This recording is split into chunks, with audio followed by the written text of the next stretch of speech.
Hello my dear students, मैं हूँ Meenakshi from VM academy classes Nashik. बच्चों, हम देख रहे हैं क्लास 12 का chapter number 3 kinetic theory of gases and radiation, और आज है उसका लेक्चर नंबर 4 जिसमें हम स्टडी करने वाले हैं topic pressure of ideal gas. लेकिन इसके साथ साथ इसके पहले ये टॉपिक स्टडी करने से पहले मैं आपको पोस्टुलेट्स बताने वाली हूँ। आइडियल गैस मतलब क्या होता है, उसके कुछ पोस्टुलेट्स है वो हम लोग देखेंगे क्योंकि वो उससे रिलेटेड है। तो उसके बाद हम लोग ये टॉपिक स्टडी करेंगे और इससे रिलेटेड कुछ न्यूमेरिकल्स भी हम लोग देखेंगे। तो चलो स्टार्ट करते हैं आज का topic, pressure of an ideal gas. तो बच्चों, हमने देखा कि जॉन डाल्टन ने एटम का इन्वेंशन किया और उसके बाद दो बड़े साइंटिस्ट हैं, मैक्सवेल एंड बोल्ट्जमैन। उन्होंने ये प्रूव किया कि ये एटम सिर्फ होता नहीं है बट एटम मोशन में होता है। तो सॉलिड, लिक्विड, गैसेस ऐसे तीन टाइप के सब्सटेंस होते हैं। तो तीनों सब्सटेंस का जो स्मॉलेस्ट पार्टिकल होता है एटम, वो मोशन में होता है, मतलब उसको काइनेटिक एनर्जी होती है, ऐसे उन्होंने प्रूव किया। लेकिन ये जो काइनेटिक, इससे उन्होंने काइनेटिक थ्योरी ऑफ गैसेस बनाई। गैसेस क्यों? क्योंकि सॉलिड और लिक्विड के मॉलिक्यूल्स जो है, एटम्स जो है, उनका inter atomic force of attraction ज़्यादा होता है और गैसेस में ये कम होता है। तो उसके मॉलिक्यूल्स ज़्यादा मोशन में रहेंगे। इसकी वजह से काइनेटिक थ्योरी जो स्टडी की गई वो गैसेस की स्टडी की गई। तो काइनेटिक थ्योरी ऑफ गैसेस जो है वो एक्चुअली 100% वैलिड है। किसके लिए? आइडियल गैसेस के लिए। It is 100% valid for ideal gases. क्योंकि उन्होंने कुछ पोस्टुलेट्स बनाए थे। वो पोस्टुलेट्स क्या है वही अभी हम लोग स्टडी करने वाले हैं। पोस्टुलेट्स से उन्होंने वो आइडियल गैसेस ही कंसीडर किए हैं, बट एक्चुअल में वो पोस्टुलेट प्रूव नहीं होते थे रियल गैस। मतलब सभी पोस्टुलेट्स हैं, उसमें से कुछ पोस्टुलेट्स प्रूव होते हैं रियल गैसेस के लिए, वैलिड है रियल गैसेस के लिए, बट 100% वैलिड वो आइडियल गैसेस के लिए और पार्शियली वैलिड वो रियल गैसेस के लिए है। Partially valid for real gases. तो वो पोस्टुलेट क्या है वो हम लोग देखने वाले। कभी कभी इसके ऊपर भी क्वेश्चन पूछा जा सकता है। Kinetic theory of gases is 100% valid for dash dash gases and partially valid for dash dash gases. तो आपको पता होना चाहिए it is 100% valid for ideal gases and partially valid for real gases. क्योंकि रियल गैसेस में जो उन्होंने postulate, जो अजम्पशंस किए हैं वो 100% प्रूफ नहीं होते। तो देखते हैं ऐसे कौन से अजम्पशंस हैं जो 100% प्रूव नहीं होते और 100% प्रूव होते हैं आइडियल गैसेस के लिए। तो फर्स्ट पोस्टुलेट देखो क्या है, ये सबको पता है। Gas is made up of atoms और molecules. Smallest particle of the substance called as atom. और गैस किससे बनती है? एटम से और मॉलिक्यूल्स से बनती है। ये पहला पोस्टुलेट है जो कि दोनों के लिए वैलिड है, for ideal gas also and real gas also. Second postulate देखो क्या है बच्चों, molecule of same gas, sorry यहाँ पे गैस होना चाहिए। Molecule of same gas are identical in all respects. मतलब सेम गैस के जो मॉलिक्यूल्स रहेंगे उनका शेप, साइज एंड मास ये सेम रहेगा। फॉर एग्जाम्पल ऑक्सीजन के जितने भी मॉलिक्यूल्स हैं उन सभी का शेप, साइज एंड मास ये सेम रहेगा। ये दूसरा अजम्पशन था जो कि वैलिड था, रियल गैस के लिए भी वैलिड है और आइडियल गैस के लिए भी वैलिड है। थर्ड पोस्टुलेट था molecules are constantly in random motion along straight line. मतलब क्या देखो, मॉलिक्यूल जो है वो ऐसे स्ट्रेट पाथ में ही चलता है। कंसिडर करते हैं यहाँ पे एक सिलेंडर हमने लिया और वो सिलेंडर में यहाँ का मॉलिक्यूल है, वो स्ट्रेट पाथ में, चाहे वो इस डायरेक्शन में चलेगा, इस डायरेक्शन में चलेगा, इस डायरेक्शन में चलेगा, इस डायरेक्शन में चलेगा, लेकिन वो स्ट्रेट पाथ में ही चलेगा। कंसिडर करते हैं वो इस डायरेक्शन में चला तो ये रहा हमारा, उसकी वेलोसिटी है इस डायरेक्शन में, दैट इज़ u बार। तो अलोंग दिस डायरेक्शन अगर हम इसको तीन कंपोनेंट में रिजॉल्व कर दे तो ये रहेगा ux बार, ये रहेगा uy बार। आपने वेक्टर स्टडी किया है, आपको पता है 3 डायमेंशन में उसको uz बार। तो ये अलोंग x एक्सिस उसका ये कंपोनेंट रहेगा, अलोंग y एक्सिस उसका ये कंपोनेंट रहेगा, अलोंग z एक्सिस इसका ये, मतलब ये कंपोनेंट इस डायरेक्शन में जाने के चांसेस है और ये सभी डायरेक्शन में वो सेम पाथ में चलेगा, कॉन्स्टेंटली चलेगा। मतलब यहाँ पे अगर हम u बार ले तो u bar is equal to, इस वेक्टर को अगर हम नोट डाउन करना चाहे तो उसको हम कैसे लिखेंगे, U X I cap plus U Y J cap plus U Z के कैप, ऐसे हम लोग लिख सकते हैं इसको। ये जो u बार है इसको वेक्टर फॉर्म में हम लोग ऐसे लिखते हैं, यू एक्स आई कैप मतलब along X axis, U Y J cap मतलब along Y axis, U Z के कैप मतलब अलॉन्ग जेड एक्सिस। तो कोई भी पार्टिकल हो, कोई भी मॉलिक्यूल हो, वो कॉन्स्टेंटली इन रैंडम मोशन में रहता है, but along a straight line वो कर्व पाथ में नहीं चलेगा, स्ट्रेट पाथ में ही चलेगा। तो वो सभी डायरेक्शन में अगर जा सकता है तो ये इसकी सभी डायरेक्शन जो है वो सेम रहेगी, मतलब U X is equal to U Y is equal to U Z आपको मिलेगी। ओके, समझ में आया। और अगर हम इसकी मैग्नीट्यूड निकालना चाहे तो मैग्नीट्यूड का फॉर्मूला आपको पता है, वेक्टर की मैग्नीट्यूड हम कैसे निकालते हैं, that is equal to under root U X square. Vector chapter देखो अगर नहीं आ रहा है तो 11th का वेक्टर चैप्टर, उसमें मैंने ये पढ़ाया है, किसी वेक्टर की मैग्नीट्यूड हम लोग ऐसे निकालते हैं, वेक्टर फॉर्म में हम उसको ऐसे लिखते हैं। और अगर उसकी मैग्नीट्यूड आपको निकालनी चाहे विथ डायरेक्शन आप ऐसे लिख सकते हैं, मतलब ये पार्टिकल अलॉन्ग एक्स एक्सिस ऐसे चल रहा है, अलॉन्ग वाई एक्सिस इतना चल रहा है, अलॉन्ग जेड एक्सिस इतना चल रहा है, और उसकी मैग्नीट्यूड जो है वो अगर हमें निकालनी होगी तो हम उसको ऐसे निकालते हैं, under root U X square plus U Y square plus U Z square. तो कोई भी पार्टिकल अगर कोई भी पाथ में जाना चाहे तो वो कॉन्स्टेंटली चलेगा, मतलब ये तीनों इक्वल रहेंगे। अगर वो इस डायरेक्शन में गया तो इक्वल, अगर इस डायरेक्शन में गया तो इक्वल, अगर इस तो ये तीनों साइड में इक्वल चलेगा। तो उसकी मैग्नीट्यूड हमें क्या मिलेगी, U X is equal to U Y is equal to U Z. इसके ऊपर कॉम्पिटिटिव एग्जाम में क्वेश्चन पूछा गया इसलिए बता रही हूँ। तो इसकी मैग्नीट्यूड ये रहेगी, अगर हम इसका स्क्वायर कर ले तो U square is equal to हमें क्या मिलेगा, ये स्क्वायर रूट निकल जाएगा, यहाँ पे हमें मिलेगा U X square plus U Y square plus U Z square. और यहाँ पे ये तीनों इक्वल है, मतलब यहाँ पे हम लिख सकते हैं U square is equal to, अगर मैं इसकी जगह पे भी यू एक्स लिख दूँ, इसकी जगह पे भी यू एक्स लिख दूँ, तो you x you x you x ऐसे 3 यू एक्स स्क्वायर बन जाएंगे और हम लिखेंगे 3 यू एक्स स्क्वायर। ये इसलिए मैं बता रही हूँ क्योंकि आगे जाके हम लोग इसको यूटिलाइज करने वाले हैं। तो ये थर्ड जो पॉस्टुलेट उन्होंने अज्यूम किया है, थर्ड जो अजम्पशन था काइनेटिक थ्योरी के लिए, गैसेस के लिए, वो ये था कि molecules are constant in random motion and along straight line, और वेक्टर फॉर्म में रहेगा तो उसको तीनों डायरेक्शन के लिए हम वेक्टर फॉर्म में इस ऐसे लिखेंगे, और उसकी मैग्नीट्यूड अगर आपको निकालनी है तो आप उसको ऐसे कैलकुलेट करोगे। ठीक है, ये तीसरा पॉस्टुलेट है जो आपको याद रखना है, बहुत ही ज़्यादा इम्पॉर्टेंट है क्योंकि आगे जाके हम लोग इसको यूज़ करने वाले हैं। नेक्स्ट पॉस्टुलेट देखो बच्चों क्या था जो बहुत ही ज़्यादा इम्पॉर्टेंट था, all the collisions of gas molecules among themselves and with wall of container is elastic in nature। अभी देखो यहाँ पे elastic and non elastic nature दो टाइप के कोलिजन्स होते हैं जो हमने 11th स्टैंडर्ड में स्टडी किए हैं। इलास्टिक कोलिजन मतलब कोलिजन के बाद वो जो मॉलिक्यूल है उसका momentum and kinetic energy loss नहीं होता आफ्टर कोलिजन, उसको हम इलास्टिक कोलिजन बोलते हैं, और जिसमें लॉस होता है उसको हम नॉन इलास्टिक कोलिजन बोलते हैं।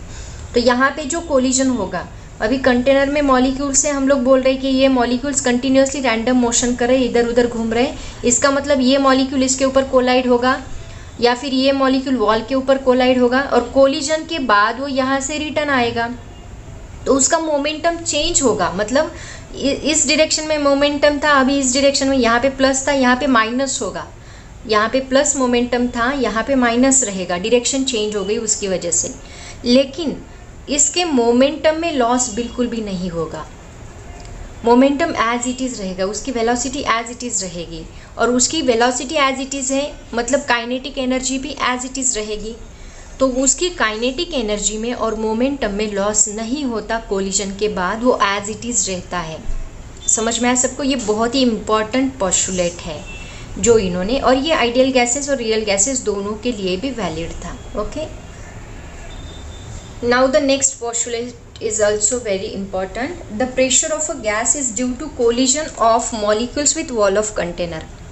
मतलब देखो ये कंटेनर है, इसके ऊपर ये मॉलिक्यूल्स जो है ये कोलाइड हो रहे, ये मॉलिक्यूल जब इस एरिया के ऊपर कोलाइड होगा मतलब फोर्स लगाएगा इस डायरेक्शन में, फोर्स पर यूनिट एरिया, ये क्या है एरिया, तो फोर्स पर यूनिट एरिया क्या होता है, that is equal to pressure. तो ये वॉल के ऊपर कुछ प्रेशर लगेगा, मतलब यहाँ पे जो प्रेशर क्रिएट हो रहा है, प्रेशर ऑफ अ गैस, वो किसकी वजह से, is due to collision of molecules with wall of container, बराबर। और ये जो प्रेशर है, that pressure is directly proportional to, वो किसको डायरेक्टली प्रोपोर्शनल रहेगा, it is directly proportional to number of molecules, number of collision of molecules, number of collision of molecules per unit area, per unit area.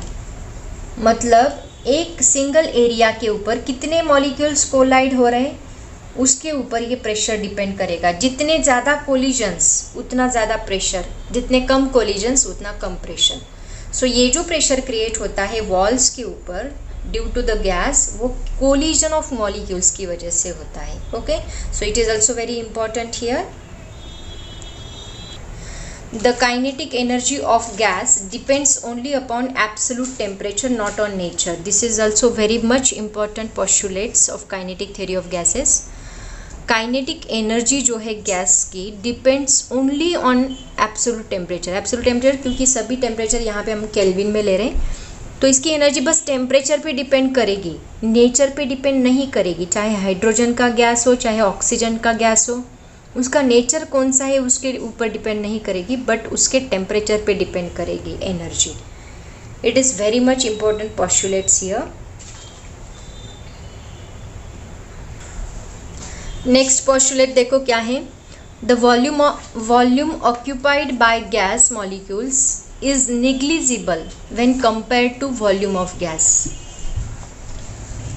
मतलब consider करो, देखो ये postulate बहुत ही important है।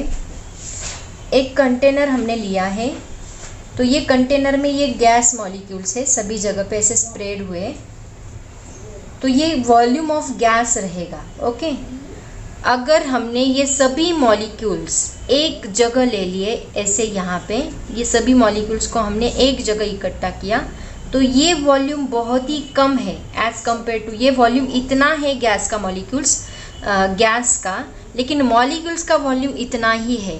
तो वही उन्होंने बोला कि volume occupied by gas molecules, gas के जो मॉलिक्यूल्स है उन्होंने जितना वॉल्यूम ऑक्यूपाई किया है वो निग्लिजिबल, मतलब ज़ीरो के बराबर है। एक्चुअली ज़ीरो के बराबर नहीं हो सकता, ये उन्होंने अजम्पशन किया है, but it is not actually zero. कुछ तो भी मॉलिक्यूल्स का वॉल्यूम रहेगा ही रहेगा, बट उन्होंने बोला कि गैस को कंपेयर करके, गैस के वॉल्यूम को कंपेयर करके मॉलिक्यूल्स का जो वॉल्यूम है वो बहुत ही निग्लिजिबल है, that means it is nearly equal to zero, ऐसे उन्होंने बोला है। बट ये जो पोस्टुलेट है ये रियल गैस के लिए वैलिड नहीं है, it is valid for the ideal gas only. Okay, next point देखो क्या है, there is no intermolecular force of attraction among molecules. इसका मतलब क्या कि मॉलिक्यूल्स के बीच में, गैस के दो मॉलिक्यूल्स के बीच में कुछ भी इंटरमॉलिक्यूलर फोर्स ऑफ अट्रैक्शन नहीं है। इसके बारे में ऑलरेडी हम लोगों ने डिस्कस किया है, पहले लेक्चर में ही मैंने आपको बताया था कि ये जो पोस्टुलेट उन्होंने बनाए हैं उसमें उन्होंने कहा था कि दो मॉलिक्यूल्स के बीच में फोर्स ऑफ अट्रैक्शन ज़ीरो है, एब्सेंट है। So there is no intermolecular force of attraction among molecules. तो ये भी रियल गैस के लिए वैलिड नहीं है, it is valid for the ideal gas only, क्योंकि मॉलिक्यूल्स के बीच में कुछ तो भी फोर्स ऑफ अट्रैक्शन रहेगा ही रहेगा एक्चुअल में, बट इन्होंने ये अजम्पशन किया था और उसके ऊपर, उसके बेसिस पे उन्होंने काइनेटिक थ्योरी ऑफ गैसेस बनाई थी। ओके, और नेक्स्ट जो बहुत ही ज़्यादा इम्पॉर्टेंट पॉइंट है, यहाँ पे ये जितनी भी थ्योरी उन्होंने बनाई थी उसमें उन्होंने ग्रेविटी निगलेक्ट की है। ग्रेविटी इज़ निगलेक्टेड, क्योंकि देखो कोई भी मॉलिक्यूल जब मूव होता है तो वो नीचे कभी भी गिरता नहीं, इसका मतलब यहाँ पे ग्रेविटेशनल फोर्स उसके ऊपर एक्ट हो नहीं रहा, ऐसे उन्होंने कंसिडर करके, ऐसे अज्यूम करके ये काइनेटिक थ्योरी ऑफ गैसेस उन्होंने बनाई है। सो ग्रेविटी इज़ निगलेक्टेड हियर। तो देखो बच्चों, जितने भी पॉइंट्स हमने, जितने भी पोस्टुलेट्स हमने स्टडी किए हैं, इन सभी पोस्टुलेट्स में हमने देखा 1 to, यहाँ पे मैं बता देती हूँ कहाँ से कहाँ तक, 1 to 6 पॉइंट जो है वो पोस्टुलेट्स आइडियल गैस के लिए और रियल गैस दोनों के लिए वैलिड है, बट 7 और 8 नंबर का जो पॉइंट है वो सिर्फ आइडियल गैस के लिए वैलिड है, वो रियल गैस के लिए वैलिड नहीं है। तो ये बहुत ही ज़्यादा इम्पॉर्टेंट पोस्टुलेट्स है और इनके बेसिस पे ही उन्होंने काइनेटिक थ्योरी ऑफ गैसेस बनाई है। ठीक है, तो ये पोस्टुलेट्स को हम लोग नेक्स्ट टॉपिक में यूज़ करने वाले हैं, जो कि हमारा नेक्स्ट टॉपिक कौन सा है, प्रेशर ऑफ आइडियल गैस। तो इसमें हम डेरिवेशन देखने वाले हैं, उसमें हम लोग इसको यूज़ करेंगे। तो नेक्स्ट पॉइंट देखो बच्चों क्या है, that is the pressure of an ideal gas. Ideal gas का प्रेशर हमें फाइंड आउट करना है, मतलब किसी एक मॉलिक्यूल के लिए हम लोग प्रेशर फाइंड आउट करेंगे। जैसे कि हमने अजम्पशंस देखा, ड्यू टू कोलिजन वॉल के ऊपर प्रेशर क्रिएट होता है। तो वो प्रेशर कितना है वो अगर हमें निकालना होगा तो उसके लिए एक फॉर्मूला है, that P is equal to 1/3 N divide by V into mv²। तो ये जो फॉर्मूला है ये हमें प्रूफ करना है। एक्चुअली ये फॉर्मूला आप डायरेक्टली यूज़ कर सकते हैं, बट इसका प्रूफ पता होना बहुत ज़रूरी है। कभी कभी वो बीच में ही डेरिवेशन की बीच की स्टेप में क्वेश्चन डालते हैं कॉम्पिटिटिव एग्ज़ाम्स में। तो आप लोग सिर्फ फार्मूला लर्न मत करो, हर एक फार्मूला कहाँ से आया है ये समझना बहुत ज़रूरी है। तो ये फार्मूले का डेरिवेशन आज हम लोग स्टडी करने वाले हैं। तो इसके लिए देखो बच्चों, सबसे पहले हम लोग एक क्यूबिकल बॉक्स लेने वाले हैं और उसमें n moles of ideal gas enclose करने वाले हैं। ये क्यूबिकल बॉक्स हमने लिया है जिसका वॉल्यूम हमने V कंसीडर किया है। V suppose to be volume, और वॉल्यूम का फॉर्मूला क्या होता है आप लोगों को पता है, that is equal to L cube. Okay, तो यहाँ पे ये बॉक्स का वॉल्यूम हमने लिया है V, और इसमें हमने n moles of ideal gas के मॉलिक्यूल्स एनक्लोज्ड किए हैं।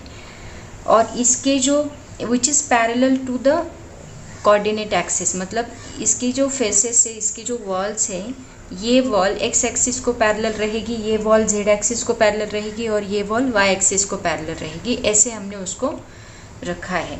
और फिर उसके अंदर जो मॉलिक्यूल्स है वो मॉलिक्यूल्स का प्रेशर हम लोग निकालने वाले हैं।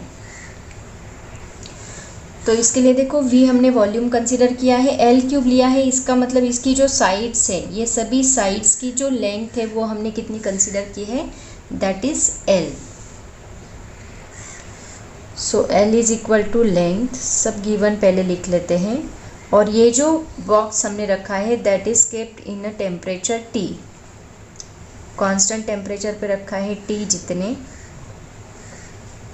मतलब ये बॉक्स जो है इसमें वॉल्यूम एनक्लोज्ड है, n moles of volume enclosed है, V वॉल्यूम उसका है और L लेंथ ली है हर एक फेस की, T टेम्परेचर लिया है। तो अभी देखो यहाँ पे बहुत सारे मॉलिक्यूल्स एनक्लोज्ड है, ऐसे बहुत सारे मॉलिक्यूल्स एनक्लोज्ड है। इन सभी मॉलिक्यूल्स के बीच में एक मॉलिक्यूल हम लोग कंसीडर करने वाले हैं जो इस डायरेक्शन में मूव हो रहा है। सपोज कंसीडर करते हैं यहाँ पे एक मॉलिक्यूल हमने कंसीडर किया है, ये मॉलिक्यूल इस डायरेक्शन में मूव हो रहा है, मतलब किसको, parallel to the x axis. तो ये मॉलिक्यूल सपोज इस डायरेक्शन में मूव हो रहा है, उसकी वेलोसिटी हमने v बार जितनी कंसीडर की, और ये शेडेड वॉल की तरफ जा रहा है। ये शेडेड वॉल की तरफ कोलिजन पहले हम लोग निकालेंगे, फिर बाकी सभी मॉलिक्यूल्स के लिए आपको जनरल फार्मूला मिल जाएगा। तो ये मॉलिक्यूल जब यहाँ से ऐसे मूव होगा, यहाँ से जाने के बाद ये शेडेड वॉल की तरफ जाएगा और वहाँ पे जाके कोलाइड होगा। मतलब सपोज कंसीडर करते हैं ये वो वॉल है, ये मॉलिक्यूल यहाँ से निकला, यहाँ पे कोलाइड होगा, यहाँ से कोलिजन होने के बाद वो यहाँ से रिटर्न आएगा। और जैसे कि हमने अजम्पशंस देखे, ये जो मॉलिक्यूल है इसका कोलिजन कैसा है, इलास्टिक कोलिजन। इलास्टिक कोलिजन का मतलब क्या होता है, उसका मोमेंटम लॉस नहीं हो रहा है, काइनेटिक एनर्जी लॉस नहीं हो रही है, इसका मतलब ये इलास्टिक कोलिजन रहेगा। लेकिन जब वो यहाँ से रिटर्न होगा तो उसका वेलोसिटी की डायरेक्शन चेंज होगी, मतलब मोमेंटम चेंज होगा। सपोज इस डायरेक्शन में जब वो जा रहा है तो उसका मोमेंटम है mvx बार, क्योंकि x डायरेक्शन में जा रहा है तो इसका मोमेंटम mvx बार है। जब वो रिटर्न आएगा तो उसका मोमेंटम कितना होगा, -mvx बार होगा। सिर्फ डायरेक्शन चेंज है इसीलिए वो माइनस हुआ। यहाँ से जाने के बाद वो वापस इस वॉल के ऊपर कोलाइड होगा, क्योंकि यहाँ पे भी एक वॉल है, तो ये मॉलिक्यूल यहाँ से जाएगा, यहाँ पे कोलाइड होगा, कोलाइड होने के बाद वापस ये वॉल की तरफ जाएगा। तो उसने लेंथ देखो कितनी टोटल कवर की है, ये जो है ये लेंथ L है, हम लोगों ने इसको L कंसिडर किया है। तो जब मॉलिक्यूल यहाँ से स्टार्ट होगा, यहाँ पे कोलाइड होगा, मतलब L जितनी लेंथ उसने कवर की, वापस यहाँ से जाने के बाद इधर कोलाइड होगा, मतलब वापस L जितनी लेंथ कवर की। तो L प्लस L कितनी लेंथ उसने कवर की है, 2L इतनी लेंथ उसने कवर की है। याद रखो ये लेंथ हमें आगे जाके लगने वाली है, ठीक है। तो ऐसे उसकी रिएक्शन होगी, ऐसे उसका कोलिजन होगा, जो कि इलास्टिक कोलिजन हम लोग अज्यूम करने वाले हैं। अब चलते हैं फॉर्मूले की तरफ। और इसके दौरान इसके जो वाई और जेड कोऑर्डिनेट्स हैं, मतलब यहाँ पे ये वाई कोऑर्डिनेट है और ये जेड कोऑर्डिनेट है, तो ये अनअल्टर्ड रहेंगे। सिर्फ यहाँ पे चेंज कौन हो रहा है, एक्स कोऑर्डिनेट चेंज हो रहा है, बाकी सभी कोऑर्डिनेट्स अनअल्टर्ड है, वो एज इट इज़ है। मतलब यहाँ पे बस हम लोग एक्स कोऑर्डिनेट का ही साइन चेंज करेंगे, क्योंकि पार्टिकल यहाँ से यहाँ जा रहा है। ओके, तो इसका चेंज इन मोमेंटम क्या आएगा, देखो इसको मैं रफ करती हूँ। इसका जो चेंज इन मोमेंटम रहेगा, मोमेंटम हम लोग P से डिनोट करते हैं, ये अलॉन्ग एक्स एक्सिस है, इसीलिए हम लोग PX से डिनोट करते हैं। तो change in momentum that means delta PX is equal to final momentum minus initial momentum. और फाइनल मोमेंटम मैंने आपको क्या बोला, दैट इज माइनस mvx बोला, mvx, और इनिशियल मोमेंटम क्या था, प्लस mvx। तो इन दोनों को अगर हम ऐड करते हैं तो minus minus that is equal to -2mvx, ये इसका मोमेंटम रहेगा, ठीक है। ये मोमेंटम जब यहाँ से रिटर्न होगा तो चेंज इन मोमेंटम यहाँ पे जाने के बाद आफ्टर कोलिजन वापस ट्रांसफर्ड होगा, मतलब ये जो डेल्टा PX है दैट इज इक्वल टू आप +2mvx ले सकते हैं, क्योंकि वो जब वॉल के ऊपर कोलाइड होगा तो वापस मोमेंटम ट्रांसफर होगा, मतलब माइनस का वापस क्या होगा, वो +2mvx होगा। ओके, तो ये सभी मोमेंटम आपको याद रखना है। सपोज मैंने इसको इक्वेशन नंबर 1 नाम दिया, ठीक है। अब यहाँ पे L is the length of the cubical box है, और the time for the molecule to travel back and forth to shaded wall, वो कितना लगेगा वो हमें निकालना है। तो टाइम निकालने के लिए हम लोग सपोज चेंज इन टाइम हम लोग डेल्टा T से डिनोट करते हैं। तो हमें पता है वेलोसिटी का फॉर्मूला क्या होता है, velocity is equal to distance divide by time. तो डिस्टेंस डिवाइड बाय टाइम से हमें टाइम का फॉर्मूला क्या मिलेगा, T इज इक्वल टू, ये V इधर शिफ्ट होगा, T इधर शिफ्ट होगा, मतलब डिस्टेंस डिवाइड बाय T। तो यहाँ पे डिस्टेंस कितना है, delta T is equal to, distance कितना है देखो, डिस्टेंस डिवाइड बाय T, यहाँ पे मैं लिख लेती हूँ, that is equal to distance कितना लिया हमने, यहाँ पे जाने के बाद L और वापस आने के बाद L, मतलब L प्लस L कितना हुआ, 2L। यहाँ पे V चाहिए, सॉरी यहाँ Vx होना चाहिए, 2L डिवाइड बाय कितना डिस्टेंस, वेलोसिटी कितनी है इसकी, Vx की, क्योंकि अलॉन्ग एक्स एक्सिस हम लोग ले रहे हैं, ठीक है। अब निकालते हैं फोर्स। तो ये सभी फॉर्मूलेज लिखने के बाद हम लोग फाइनल प्रेशर की तरफ चलेंगे, क्योंकि प्रेशर का फॉर्मूला क्या है, that is equal to force per unit area. तो पहले हमें एवरेज फोर्स भी चाहिए, और फोर्स निकालने के लिए आपको ये दोनों फॉर्मूलेज लग रहे हैं, क्योंकि हम लोग फोर्स का फॉर्मूला यहाँ पे लेने वाले हैं change in momentum per unit change in time, ये फोर्स का फॉर्मूला। क्योंकि जब वेलोसिटी बॉडी मोशन में होती है तो वहाँ पे फोर्स का इम्पल्सिव फोर्स हमें लेना है, और इम्पल्सिव फोर्स का फॉर्मूला क्या है, यहाँ पे हम लोग लिखेंगे average force is equal to, average force is equal to, उसका फॉर्मूला है change in momentum that is delta PX divide by change in time, change in momentum divide by change in time. Actually हमारा target है pressure, उसके लिए force per unit area ये formula है, और average force निकालने के लिए हमें चेंज इन मोमेंटम चाहिए था और चेंज इन टाइम चाहिए था, इसीलिए पहले हमने ये फॉर्मूलेस डिराइव कर लिए। अब चलते हैं एवरेज फोर्स की तरफ। एवरेज फोर्स में अगर हम ये दोनों फॉर्मूले पुट करते हैं, ये वाला और ये वाला, तो हमें क्या फॉर्मूला मिलेगा, देखो डेल्टा PX यहाँ पे क्या है, दैट इज 2mvx है, right, divide by delta T यहाँ पे क्या है, 2L डिवाइड बाय Vx है। ओके, तो ये Vx जब ऊपर शिफ्ट होगा तो ये Vx स्क्वायर होगा, और ये 2 गेट कैंसिल हियर। तो हमें फोर्स का फॉर्मूला क्या मिलेगा, देखो force is equal to Fx नाम देते हैं हम इसको, Fx is equal to that is M V X square, क्योंकि वी एक्स ऊपर आया तो ये एम वी एक्स स्क्वायर होगा और डिवाइड बाय यहाँ पे हमें क्या मिलेगा, एल मिलेगा। सपोज हमने नाम दिया है इसको इक्वेशन नंबर 1 ऑलरेडी दिया है, इसको नाम देते हैं इक्वेशन नंबर 2, याद रखो। अभी देखो ये सिर्फ हम लोग एक मॉलिक्यूल के लिए निकाल रहे, जो कि सिंगल मॉलिक्यूल की हम लोग बात करें। वहाँ पे ऐसे कितने मॉलिक्यूल्स हैं, बहुत सारे। सपोज मैंने इसको x1 बोला तो for molecule 2, 3, 4 up to n molecule के लिए हमें क्या फॉर्मूला मिलेगा, ये सभी वेलोसिटीज़ की हमें क्या करनी होगी, एडिशन। क्योंकि एट ए टाइम ये सभी ऐसे जा रहे हैं, मतलब यहाँ पे सभी मॉलिक्यूल की वेलोसिटी रहेगी जो कि हमें ऐड करनी पड़ेगी और सभी का फोर्स हमें कंसीडर करना पड़ेगा। इसका मतलब जो एफ एवरेज है यहाँ पे सभी का फोर्स हम लोग कंसीडर कर रहे हैं। So that is equal to सबकी वेलोसिटी, सपोज हमने 2, 3, 4 इनकी velocity Vx2, Vx3, Vx4 up to Vxn ली, तो हमें क्या फॉर्मूला मिलेगा, m डिवाइड बाई एल, तो एज इट इज़ रहेगा। और ब्रैकेट में इन सब की वेलोसिटी हमें काउंट करनी है, that is Vx2 square plus Vx3 square plus up to Vxn square.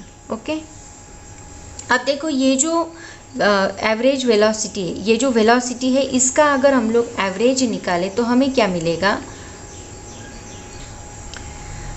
v बार, इसका एवरेज फॉर्मूला क्या मिलेगा। सपोज मैंने इसको v बार नाम दिया, दैट इज इक्वल टू इन सब की addition divide by number of molecules, मतलब Vx1 square plus Vx2 square, यहाँ पे Vx1 स्क्वायर भी चाहिए, 1 square, 2 square up to n square, सबकी एडिशन होगी plus up to Vxn square divide by कितने मॉलिक्यूल्स हैं, n नंबर ऑफ मॉलिक्यूल्स हैं, तो ये फॉर्मूला मिलेगा। अगर मैं इस n को इधर शिफ्ट करती हूँ तो ये जो फॉर्मूला है ये हमें क्या मिलेगा, इसको मैंने इधर शिफ्ट किया तो ये यहाँ पे डिवाइड है, इस साइड आके वो क्या होगा, मल्टीप्लाई होगा। तो मैंने यहाँ पे लिखा NV bar is equal to Vx1 square plus Vx2 square plus up to Vxn square. तो देखो इस फॉर्मूले के जगह पे, इस फॉर्मूले की जगह पे हम लोग NV बार डाल सकते हैं, मतलब हमें F एवरेज क्या मिलेगा, F average is equal to M divide by L as it is रहेगा और इसकी जगह पे हम लोग डालेंगे NV बार। ओके, मतलब F का फॉर्मूला हमें क्या मिला, F MNV bar divide by L। इससे हम लोग अभी प्रेशर का फॉर्मूला निकाल सकते हैं। तो प्रेशर का फॉर्मूला क्या है, प्रेशर इज इक्वल टू होता है average force per unit area, ये फॉर्मूला होता है प्रेशर का, राइट। तो यहाँ पे फोर्स का फॉर्मूला क्या है, एरिया क्या रहेगा इसका, ये शेडेड वॉल का हम लोग प्रेशर, पहले हम शेडेड वॉल की बात करें फिर होल क्यूबिकल बॉक्स की सभी फेसेस की बात करेंगे। तो ये शेडेड वॉल का प्रेशर हम लोग निकाले, तो इसका शेडेड वॉल का एरिया क्या निकलेगा, L इंटू एल, लेंथ कितना होगा, L स्क्वायर, मतलब यहाँ एरिया की जगह पे हम लोग L स्क्वायर लिख सकते हैं और एवरेज फोर्स की जगह पे ये फॉर्मूला हम लोग डालेंगे, that is MNV bar divide by L, और ये एरिया का L स्क्वायर हम लोग पुट करेंगे। तो ये L इंटू एल स्क्वायर कितना होगा, that is equal to L cube होगा, और L क्यूब क्या है आपका, दैट इज़ वॉल्यूम। इसका मतलब प्रेशर का फॉर्मूला हमें क्या मिलेगा, यहाँ पे कैपिटल N हम लोग लिखेंगे MNV bar divide by L cube की जगह पे हम लोग लिखेंगे वॉल्यूम। ओके, देखो यहाँ पे हमें प्रेशर का ये फॉर्मूला मिल रहा है। अभी तक हमारा फॉर्मूला कंप्लीट नहीं हुआ है, लेकिन एक बार मैं रिवाइज करती हूँ। देखिए सबसे पहले हमने क्या किया, एक क्यूबिकल बॉक्स लिया, उस क्यूबिकल बॉक्स में हमने volume n moles of ideal gas includes किया है, और उसमें वो जो क्यूबिकल बॉक्स हमने रखा है उसके जो फेसेस है that is parallel to the coordinate axis, XYZ axis को पैरेलल है, और उसका एक शेडेड पोर्शन हमने कंसिडर किया जो कि YZ प्लेन को पैरेलल है। इस क्यूबिकल बॉक्स का वॉल्यूम हमने कंसिडर किया V that is equal to L cube. हर एक फेस की लेंथ हमने L कंसिडर की है, साइड की लेंथ, और T टेम्परेचर में हमने रखा है। तो एक मॉलिक्यूल हमने यहाँ पे कंसिडर किया जो कि यहाँ से मूव हो रहा है, इस शेडेड वॉल को कोलाइड होगा और वापस रिटर्न होगा, रिबाउंस होगा, तो उसका मोमेंटम चेंज होगा, इलास्टिक कोलिजन है, मोमेंटम लॉस नहीं होगा, सिर्फ चेंज होगा। तो delta PX change in momentum हमने निकाला, final momentum minus initial momentum. Final momentum है minus MVX bar, minus initial momentum हमने MVX बार किया, that is equal to -2 MVX bar. वही यहाँ पे कोलाइड होने के बाद वो बन जाएगा +2 mv/x। मोमेंटम ट्रांसफ़र होगा आफ्टर कोलिजन। टाइम हमें निकालना है, तो टाइम का फॉर्मूला हम लोग डिस्टेंस डिवाइड बाय वेलोसिटी लेंगे। vx अलॉन्ग x एक्सिस है इसलिए हमने vx लिया है, that is equal to total distance इसने कितना कवर किया 2 कोलिजन्स में, l + l that is equal to 2l divide by vx। ये फॉर्मूला हमने पुट किया, उससे हमें एवरेज फोर्स मिला delta change in momentum divide by change in time का फॉर्मूला पुट करके एवरेज मोमेंटम मिला mvx(x1)² डिवाइड बाय l। ये सिंगल मॉलिक्यूल के लिए निकाला। ऐसे ही हम लोग हर एक मॉलिक्यूल के लिए निकाल सकते हैं।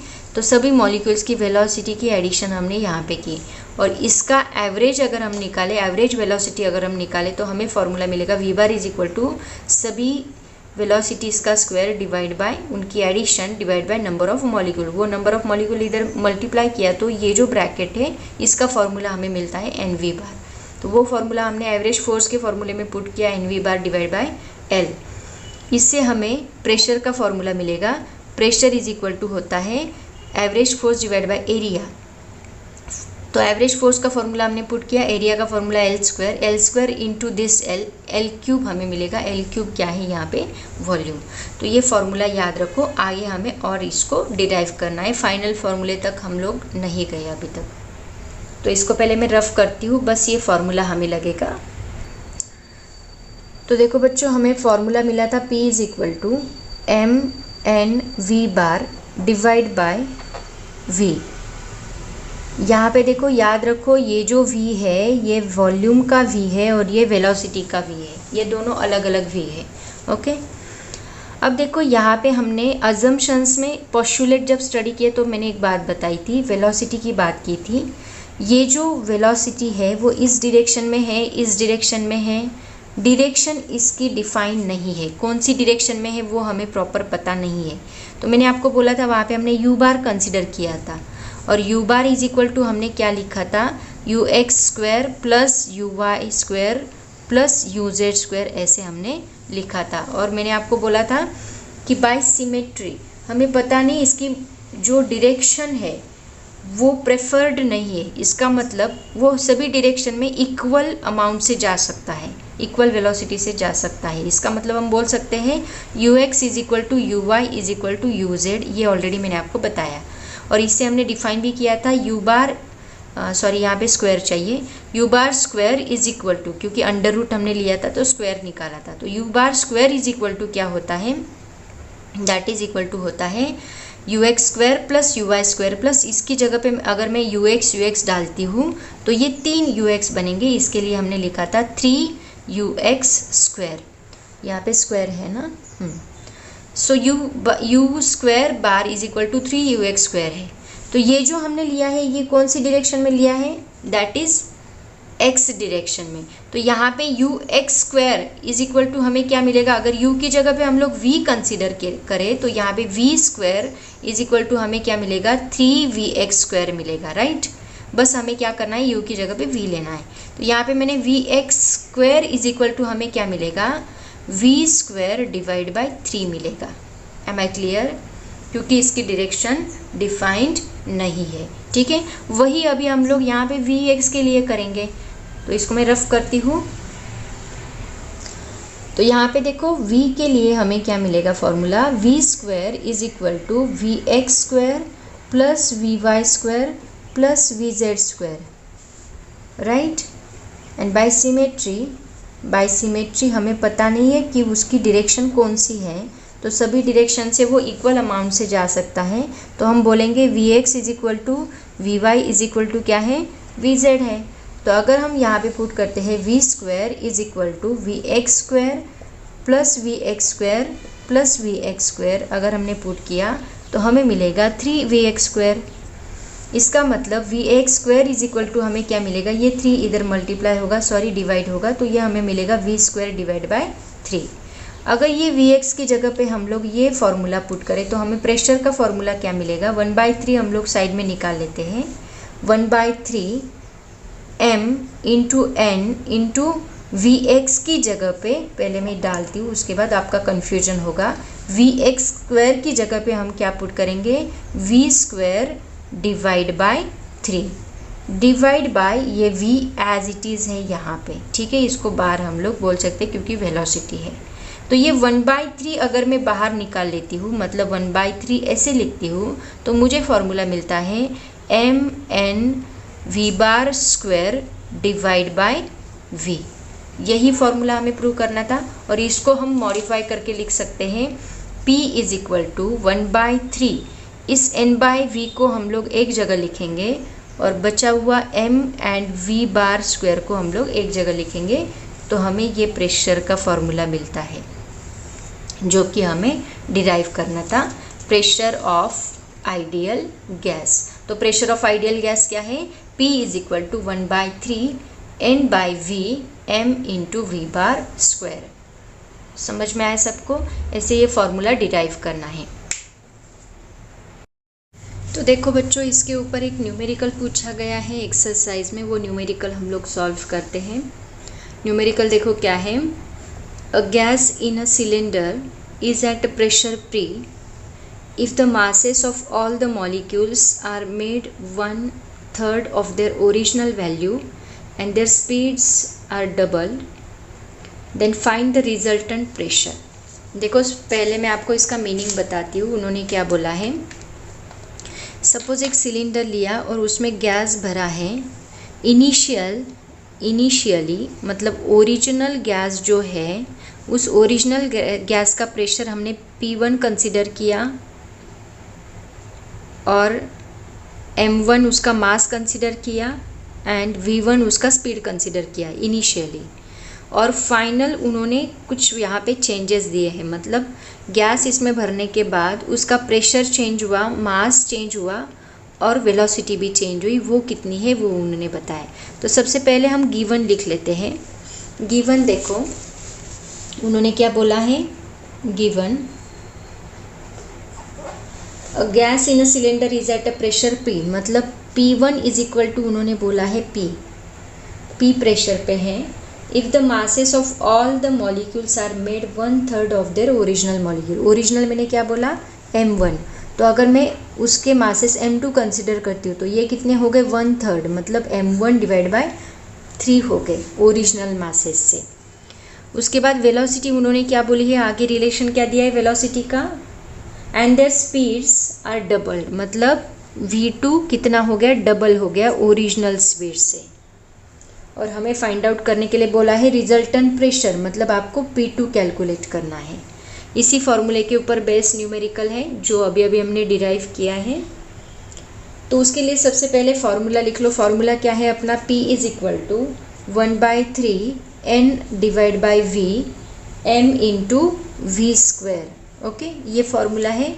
तो सपोज मैंने इसको P1 कंसिडर किया तो ये आएगा m1 v1, और P2 के लिए क्या आएगा, P2 is equal to 1/3 n divide by number of molecules, और वॉल्यूम सेम रहेगा, बस मास चेंज होगा m2 v2²। ओके, दोनों को अगर हमने डिवाइड किया P1 डिवाइड बाई P2, दोनों P2 निकालने के लिए बोला है उन्होंने। तो P1 डिवाइड बाई P2 अगर हमने किया तो ये 1 divide by 3 n divide by v m1 v1² divide by 1 divide by 3 n divide by v m2 v2²। तो यहाँ पे 1/3 कैंसिल, n/v कैंसिल, बचेगा क्या, m1 v1² divide by m2 v2²। ये P1 डिवाइड बाई P2 हमें मिला। हमें निकालना है P2, तो P1 divide by P2 is equal to हमें क्या मिला, m1 v1² divide by m2 v2²। Okay, P2 निकालना है। तो सबसे पहले P2 की अरेंजमेंट कर लेते हैं, या फिर ये वैल्यूज़ डाल दो, इससे हमें पता चलेगा। P1 देखो, P1 की जगह पे हमें P डालना है।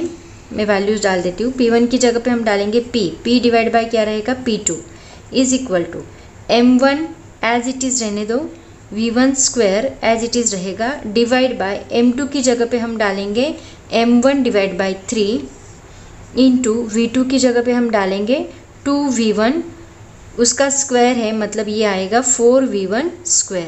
तो यहाँ v1² कैंसिल होगा, m1 कैंसिल होगा, ये 3 ऊपर जाएगा, मतलब ये बनेगा 3 डिवाइड बाय 4। ओके, तो P2 हमें चाहिए, ये हमें किसका रेशो मिला, P divide by P2 is equal to क्या मिला, 3/4 मिला। तो P2 को इधर शिफ्ट करो और इस टर्म को इधर शिफ्ट करो तो क्या मिलेगा, देयरफॉर ये P2 एज इट इज़ रहेगा। P2 अगर हमने इधर शिफ्ट किया, मैंने यहाँ पे लिखा P2, और ये 3/4 इधर शिफ्ट करने के बाद वो उल्टा बनेगा, 4/3 बनेगा, और यहाँ पे ये P एज इट इज़ रहेगा। तो ये इन दोनों के बीच में हमें रिलेशन समझ में आया। ये P2 मैंने इधर शिफ्ट किया, ये P2 इधर शिफ्ट किया, तो ये P2 इधर आएगा, 3/4 इधर शिफ्ट करने के बाद वो यहाँ पे आएगा 4/3। समझ में आया, ऐसे हमने उसको इंटरचेंज किया। तो हमें फॉर्मूला मिला P2 is equal to P 4/3। इसको बस मैंने उल्टा लिखा, P2 को इस साइड लिखा और ये टर्म को उस साइड लिखा, तो हमें मिलेगा P2 is equal to 4/3P। Okay, तो यही रिलेशन उनको चाहिए था, P2 चाहिए था, मतलब रिजल्टेंट प्रेशर कितना होगा। तो जो प्रेशर ओरिजिनल था उसके 4/3 टर्म्स उसका टाइम्स उसका रिजल्टेंट प्रेशर होगा। समझ में आया सबको। तो ये न्यूमेरिकल इसके ऊपर पूछा है। इसके एमसीक्यूज तो हम लोग एंड में लेंगे, और भी कुछ न्यूमेरिकल अगर इस टॉपिक से रिलेटेड होंगे तो वो हम लोग सॉल्व करेंगे एमसीक्यूज में।